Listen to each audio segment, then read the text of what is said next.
जय हिंद मेरे प्यारे दोस्तों। मैं अमित एक बार फिर से स्वागत करता हूं आपके अपने परिवार जय एग्जाम में। जैसे कि दोस्तों आपकी क्लास चलती है मैथ की, जिसमें कि आपको 6-7 क्वेश्चन प्रैक्टिस के तौर पर दिए जाते हैं। ये क्वेश्चन ऐसे क्वेश्चन होते हैं जो कि आपके प्रीवियस पेपर हुए होते हैं, जैसे कि एसएससी सीजीएल हुआ, सीएचएसएल हुआ, एनटीपीसी हुआ, जिसके भी प्रीवियस पेपर होते हैं।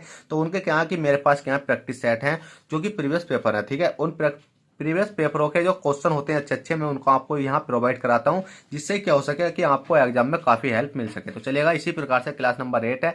क्लास नंबर 8 का क्वेश्चन नंबर 1 है। तो देखिएगा, आपके लिए इतनी मेहनत करते हैं तो आपसे छोटी सी रिक्वेस्ट मांगना चाहते हैं, एक लाइक का। देखिए, लाइक से कुछ होता तो है नहीं है, पर क्या होता है कि हमें मोटिवेशन मिलता है कि हम आगे को अच्छे से अच्छी क्लास बना सकें, कि हाँ हमें इतने बच्चे इतने स्टूडेंट पसंद करते हैं। तो चलिएगा, क्लास स्टार्ट करते हैं। और बस छोटी सी रिक्वेस्ट है, चैनल को सब्सक्राइब कर देना और वीडियो पसंद आए तो बाद में आप लाइक कर देना।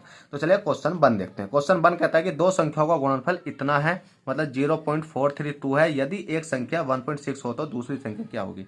तो हमें पता है कि एक संख्या कितनी है भैया, एक संख्या आपकी एक्स मानी, जो एक्स संख्या वो कितनी है आपकी 1 पॉइंट कितनी है 6 है। तो दो संख्याओं का गुणनफल कितना 0.432 है। तो यदि एक संख्या इतनी है तो दूसरी संख्या क्या होगी। तो दूसरी संख्या हमें निकालने के लिए कुछ नहीं करना, सिंपली आपको दिख रहा होगा कि 0.432, ये वाला जीरो भी लगा लेते हैं। ठीक है, तो हम दूसरी संख्या निकाल सकते हैं, क्योंकि एक तो ये आ गई। दूसरी निकालने के लिए हमें सिंपली अब इसको कैलकुलेशन करना। कैलकुलेशन करने के लिए मैंने आपको पहले ही बताया कि एक जीरो को हटाऊंगा तो कितनी, एक लगाने, एक संख्या एक लिखने के बाद जितने भी आगे पीछे संख्या होंगी इतने जीरो लग जाएंगे। तो तीन संख्या, तो 1 2 3 जीरो लगा दे। इसी प्रकार से इसको काटा हमने, कितने जीरो आ जाएंगे, इसके पीछे कितना एक है तो एक जीरो लगा दे। अब हम इसको काटापीटी कर लेते हैं। कैसे काटेंगे, हमने देखा जीरो से जीरो कट गया है, कितना बचा ऊपर 16 बचा। 16 से अगर हम 432 को काटते हैं तो कितनी बार जाता है। तो हम देख लेते हैं, 16 दूनी कितने होते हैं 32 होते हैं। 32 33 34 35 36 37 38 38 39 40 41 42 43। तो कितना बचता है आपका, तीन तीन तीन से तीन तीन 9 10 11 बचता, 11 और 12। तो 16 16 16 के पहाड़े में 112 आता है। तो 16 सत्ते कितने होता है आपके, 16 16 16 16 सत्ते तो 112 होना चाहिए ना। तो देख लेते हैं भैया, ये गलत है।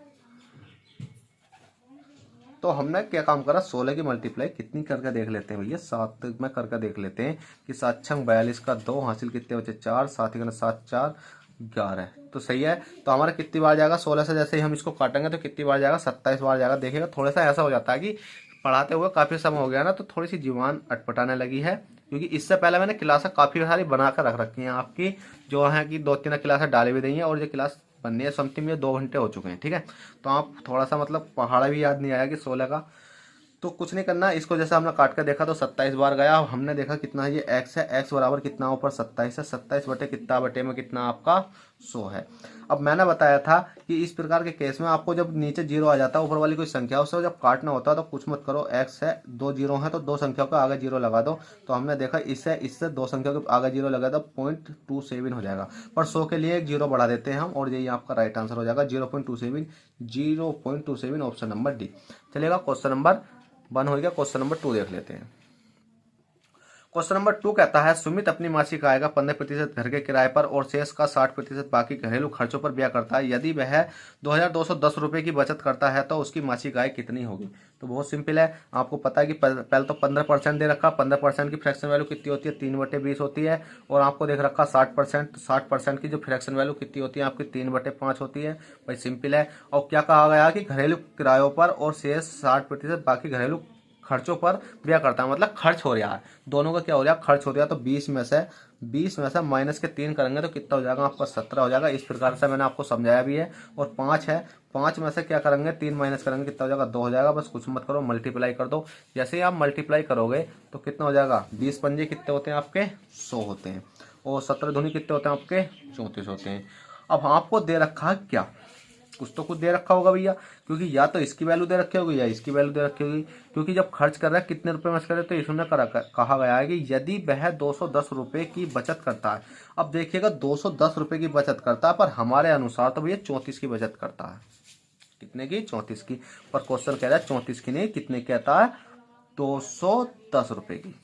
ठीक है, और कितने बार जाएगा, अगर एक का मान निकालेंगे तो हमने एक का मान निकाला कि 2210 अपॉन कितना हो गया आपका 34 हो गया। तो एक का मान निकालने पर आपको कितना जाएगा, इसको जैसे हम काटते हैं तो एक का मान आ जाता है आपका 65। ठीक है, एक का मान आ गया आपका 65।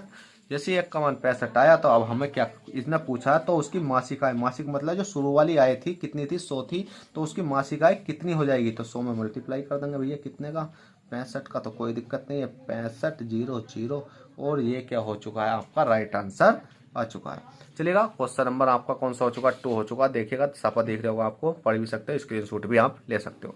चलिए क्वेश्चन नंबर 2 हो गया, क्वेश्चन नंबर 3 देखते हैं क्वेश्चन नंबर 3 क्या कहता है। तो क्वेश्चन नंबर 3 कहता है कि निम्न को हल करो। भैया निम्न समीकरण है, इसको हल करेंगे तो हम किस प्रकार से इसको हल कर सकते हैं। तो इसको हल करने के लिए आपको कुछ नहीं करना, सिंपली आपको दिख रहा होगा कि आपको बोर्ड मास का नियम क्या होना चाहिए, याद होना चाहिए। बोर्ड मास का नियम कहता है कि सबसे पहला बड़ा ब्रैकेट या आप बार खोल सकते हो, अगर किसी संख्या के ऊपर बार है तो उसे कर सकते हो, उसके बाद में बड़ा ब्रैकेट या छोटा ब्रैकेट, उसके बाद में भाग कर सकते हो, गुणा कर सकते हो, फिर जोड़ घटा आपकी इच्छा की जिस प्रकार से आप करना चाहो। ठीक है, तो हम सबसे पहले इसमें ना ही कोई बार दे रखा ना ही ब्रैकेट दे रखा, तो हमें दे रखा कितना, फिर उसके बाद आता भाग, तो भाग दे रखा है तो हमने देखा 111 है, जो कितना 337 को अगर हम 11 से काटेंगे, इसको भाग करेंगे तो कितनी बार जाएगा ये, तो ये जाएगा आपका 3 बार। कितनी बार गया ये, 3 बार गया। अब 3 बार गया उसके बाद आता मल्टीप्लाई, तो 3 ही का ना कितना हो जाता है आपका 3 हो जाता है, तो हमारा कितना आ गया 1 2 2 प्लस के 3 4 5 माइनस के कितना हो जाएगा 3 ही का ना 3। अब आपको क्या करना होगा, अब बताइए जल्दी से आपको क्या करना होगा। तो आप क्या करो, इन वाली संख्या को जोड़ लो, 122 और 345 जोड़ेंगे तो 5 2 कितने हो जाएंगे आपके 7 हो जाएंगे, 4 2 कितने हो जाएंगे 6 हो जाएंगे, 3 अरे कितना हो गया आपका 4 हो गया, 400 कितना हो गया 67, 467 में से माइनस के 3 करेंगे तो कितना हो जाएगा 400, 7 में से 3 घटाए तो 4 होते हैं, तो 464 ही आपका राइट आंसर है, जो कि आपको ऑप्शन नंबर डी में देखने को मिल जाएगा। तो देखेगा बहुत ही सिंपल था, तो आपने ये कर लिया होगा। चलेगा क्वेश्चन नंबर 4 देखते हैं, क्वेश्चन नंबर 4 क्या कहता है और हमें किस प्रकार से सोल्व करना है। अगर देखिए आपके पास स्पीड अच्छी से ज़्यादा, स्पीड की ग्रो ज़्यादा हो तो आप बता सकते हो कमेंट में कि सर थोड़ा सा स्लो मोशन से आप कराइए, पर मैं ये सोचता हूँ कि क्वेश्चन इजी है, आसान है, और मैं बहुत नन्हे वे से भी समझाता हूँ, तो मेरे कोई स्पीड की कोई ज़रूरत नहीं है। कुछ ऐसे होते हैं कि इसकी डायरेक्ट कर दें 20 से 17 हो गया, 5 से 2 हो गया, ये हो गया, ये हो गया, और 1 का मान 65 आएगा, इसका मान कर दो, तो पर मैं क्या नन्ना तरीके से समझाता हूँ, तो इसलिए मैं स्पीड में कोई दिक्कत नहीं आती। चलिएगा क्वेश्चन नंबर 4 देखते हैं। तो देखिएगा क्वेश्चन नंबर 4 है। क्वेश्चन नंबर 4 कहता है यदि किसी व्यक्ति ने 60 रुपए में एक वस्तु को खरीदकर उसे 25% लाभ पर बेच दिया तो वस्तु का विक्रय मूल्य क्या होगा। अब भैया देखिएगा, इन्होंने सीधा सीधा कहा है कि किसी व्यक्ति ने 60 रुपए में एक वस्तु को खरीदकर उसे 25% काय पर बेच दिया है, लाभ पर बेच रहा है। क्या बात है भाई, लाभ मतलब प्रॉफिट कमा रहा है कितने पर, 25 रुपए की, बस 25% पर। देखते हैं पहले 25% बराबर कितना होता है 1/4। लाभ की बात करी गई है तो 4 से कितनी हो जाएगी, ये वाली फ्रैक्शन वैल्यू 5 हो जाएगी। क्वेश्चन कहता है कि यदि किसी व्यक्ति ने 60 रुपए में एक वस्तु को खरीदकर, कितने रुपए में खरीदकर, 60 रुपए में खरीदकर, तो इनने पहले कितनी, बस पहले का मान कितना इसका 4 है, तो 60 रुपए में खरीदेगा, कितनी बार जाएगा, तो कितना हो जाएगा ये आपका 15 चौका 60 होते हैं, ठीक है 15 बार। तो उसने कहता है कि प्रतिशत लाभ पर बेचा दिया तो वस्तु का विक्रय मूल्य, ये क्या हो गया उसका सीपी हो गया था, और ये क्या हो गया इसका एसपी हो गया। तो विक्रय मूल्य की बात करी गई है, एसपी तो कितने का हो जाएगा कि 15 के मल्टीप्लाई यहाँ कर देंगे तो 15 पंजे 75, और 75 रुपये यहाँ आपका राइट आंसर हो जाएगा, जो कि आपको ऑप्शन नंबर कहाँ है भैया 75, ऑप्शन नंबर सी में देखने को मिल जाएगा।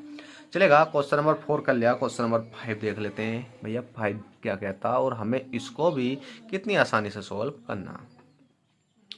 तो क्वेश्चन नंबर 5 कहता है कि रोहित और मोहित के वर्तमान आयु का अनुपात 5:4 है। आज से 3 वर्ष बाद उनकी आयु का अनुपात 11:9 हो जाएगा।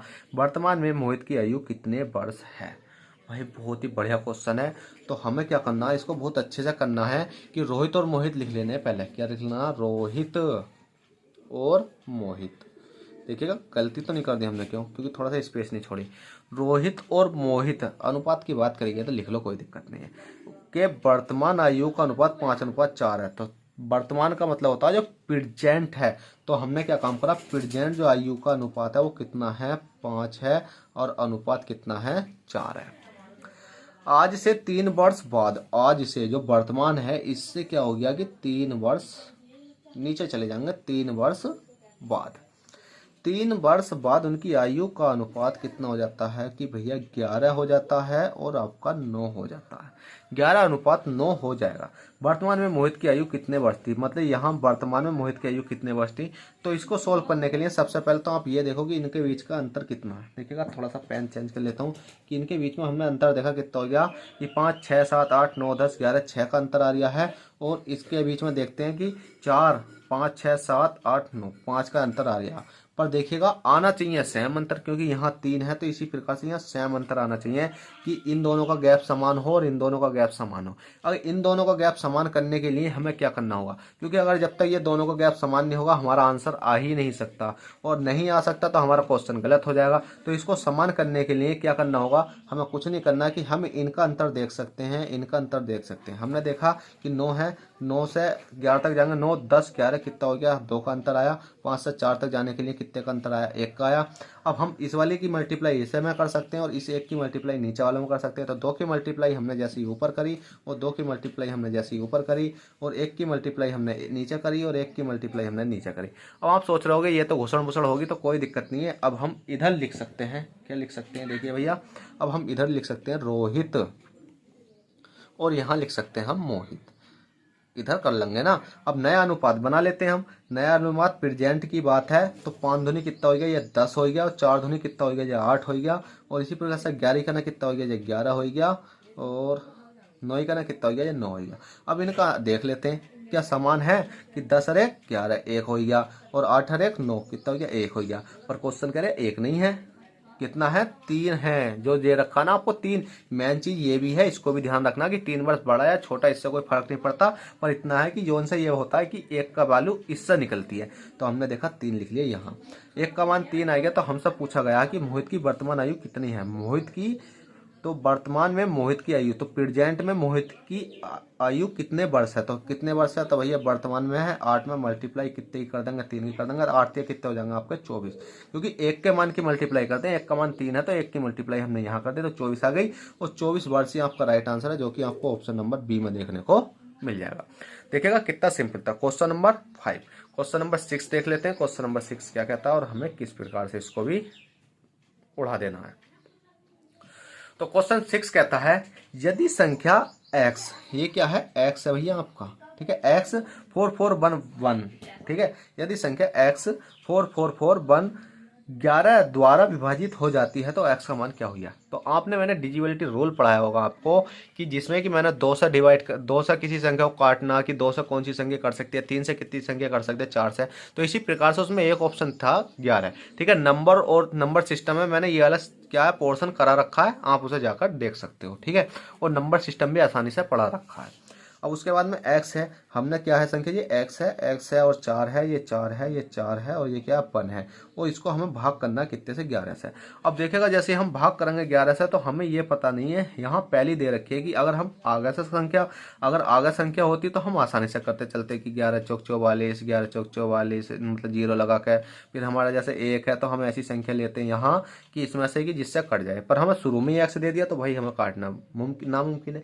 तो ऐसा कोई दिक्कत नहीं है, बहुत आसान रूल है ये, आप इसको समझो कैसे कि जब भी आपको 11 से काटना हो तो आपको x दे रखा है, 4 दे रखा, 4 दे रखा, 4 दे रखा, 1 दे रखा, चाहे इसकी जगह कोई भी संख्या हो, तो आपको क्या करना है कि शुरू से लेकर नीचे से इस प्रकार से चलना है, इस प्रकार से चलना है, और आपको इस प्रकार से चलना। अगर इसके आगे कोई और संख्या होती, एक संख्या छोड़ के, कहने का मतलब ये है कि जो सी संख्या, मतलब जिस चीज पे मैंने करा है कि इसका इसका इसका योग, अगर आगे को इसी प्रकार से एक संख्या छोड़ के इनका योग कितना, और जितना योग इनका बनेगा इतना ही योग ऊपर वाली योग का बनना चाहिए। तो हमने देखा कि 4 और 4 का योग कितना है, 8 है। 4 और 4 का योग कितना भैया, 8 है। तो हमें 8 है, तो अब हमें क्या करना होगा कि 8 ही इनका बनाना। तो हमने देखा कि x है और इसमें 4 है और एक क्या है, ये एक है, तो 4 है कितना हो गया, 5 हो गया, तो 5 प्लस के x हो गया।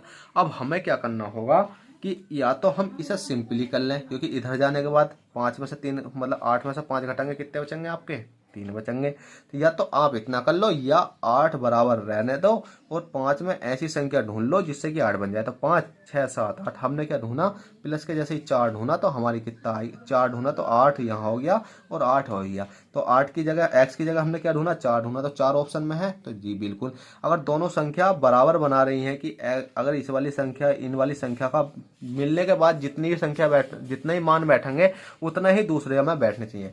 या तो ये इसमें 3 बैठने चाहिए, या इसमें 3 बैठने चाहिए, या इसमें 5 बैठने चाहिए, या इसमें 5 बैठने चाहिए। ठीक है, तो इनके बाद बराबर बैठने चाहिए। तो उसके बाद वो 11 से क्या होती है, डिवाइड होती है। तो चलिएगा, क्वेश्चन नंबर इसका क्या था, x बराबर 4 आपका राइट आंसर है। तो देखिएगा, आपकी ये क्लास भी क्या है, ख़त्म हो चुकी है। और उसके बाद में आपसे बस एक ही रिक्वेस्ट करता हूँ कि अगर ये क्लास आपको समझ में आई हो और इसके क्वेश्चन आपको क्या है कि आपके लिए हेल्पफुल रहे हो, तो प्लीज़ वीडियो को लाइक कर देना, और चैनल पर फर्स्ट टाइम हो तो चैनल को सब्सक्राइब करके बेल बटन दबा देना। देखिएगा, आपसे कुछ नहीं कहना चाहते, छोटी सी रिक्वेस्ट करते हैं कि लाइक से भले ही कुछ होता नहीं है कि हाँ लाइक है, तो लाइक से ये चलता है कि हाँ कितने लोग हमें पसंद कर रहे हैं, कितने नहीं कर रहे हैं। और अपनी कमेंट में भी राय बता करो कि सर हमको क्या टॉपिक कराना है, कैसे कराना है, क्योंकि कमेंट आती हैं, आप भी करोगे तो अच्छा लगेगा। सिर्फ इतना ही लिख दिया करो कि सर मैथ में कुछ अच्छा करो, या मैथ में कोई कॉन्टेक्ट अच्छा लाओ, या रीजनिंग पढ़ाओ, मैथ में बेसिक से पढ़ाओ, कुछ भी लिख सकते हो, आपकी इच्छा है। ठीक है, चलिए चलते हैं, बाय, ऑल द बेस्ट, जय हिंद, जय भारत।